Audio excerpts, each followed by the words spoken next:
Pengalaman pertama kali itikaf di Masjid Agung Sunda Kelapa.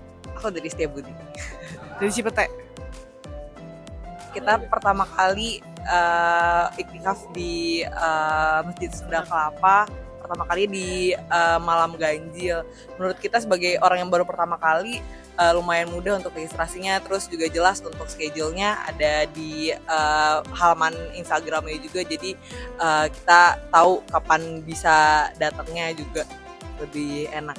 Iya, terus untuk suasana sholatnya juga tadi khusyuk banget, sama pelafalan dari imamnya juga sangat jelas. Jadi kita juga untuk orang-orang yang pertama kali mungkin jadi lebih sholatnya lebih khusyuk lah gitu.